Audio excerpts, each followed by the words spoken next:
இல்ல இது டிடிவி தினகரன் அவர்கள் அதற்கான எல்லா ஆதாரங்களும் வச்சிருக்கேன் அப்படின்னு பத்திரிகையாளர்கள் சந்திப்புல சொல்றாரு. குதிரை பேரம் ஆட்சி அப்படிங்கிறது சிபிஐ விசாரணையின் மூலமாக நிறுவப்பட்டால் இவருடைய ஆட்சியை களைவதற்கான சாத்தியக்கூறுகளும் இருக்குது. அதை வந்து அவங்க நிரூபிக்கணும். அதெல்லாம் ஊர்ஜிதமாகணும். அதற்கான ஆதாரங்களை சமர்ப்பிக்கணும். அந்த ஆதாரங்கள்லாம் வச்சிருக்கிறேன் அப்படின்னு சொல்லி டிடிவி தினகரன் சொல்றாரு. அது அவர்கிட்ட தான் கேட்கணும். ஆனா அவர் ரொம்ப கான்பிடண்டா சொல்லிட்டு இருக்கிறாரு.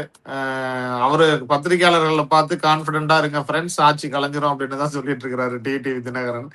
அதனால இவங்க நெக்ஸ்ட் லெவல் ப்ரொசீட் பண்ணட்டும், அப்ப நானும் ப்ரொசீட் பண்ணுவேன் அப்படின்னு சொல்லியிருக்கிறாரு. அப்போ ஒருவேளை இதெல்லாம் வந்து உண்மையாக நடந்தேறினால் இந்த ஆட்சி வந்து நீடிக்காது அப்படிங்கிறது தான் இதற்கு முன்பு நடந்த சம்பவங்களின் அடிப்படையில் நாம சொல்ல முடியும். வழக்கறிஞரா ஒரு டெக்னிக்கலான கேள்வி.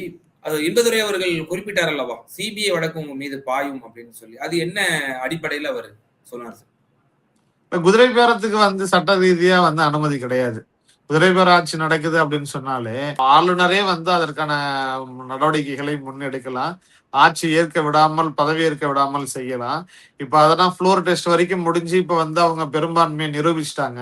அப்ப இது வந்து இப்போ ஆளுநரையும் ஏமாத்திட்டாங்க, ஃப்ளோர் டெஸ்ட்லயும் ஏமாத்திருக்கிறாங்க அப்படிங்கிறது சிபிஐ மூலமாகத்தான் போயிட்டு பண்ண முடியும். ஆல்ரெடி இப்ப வந்து கட்சித்தாவல் தடை சட்டம் வேற இருக்கு. எடப்பாடி பழனிசாமி அவர்கள் முன்னெடுத்தால் கட்சித்தாவல் தடை சட்டம் இருக்குது. டிடிவி தினகரன் முன்னெடுத்தால் இந்த குதிரை பேரம் எதுவும் வந்து ஊர்ஜிதமாகுது அப்படின்னு சொன்னா உறுதியாக இது ஆட்சி கலைப்புக்கு தான் போய் நிற்கும். ஆட்சி நீடிக்கிறதுக்கு அரசியலமைப்பு சட்டத்தின் அடிப்படையில இதற்கு அனுமதி கிடையாது. இது ரெண்டுமே குற்ற சம்பவங்களாக கருதப்படும்.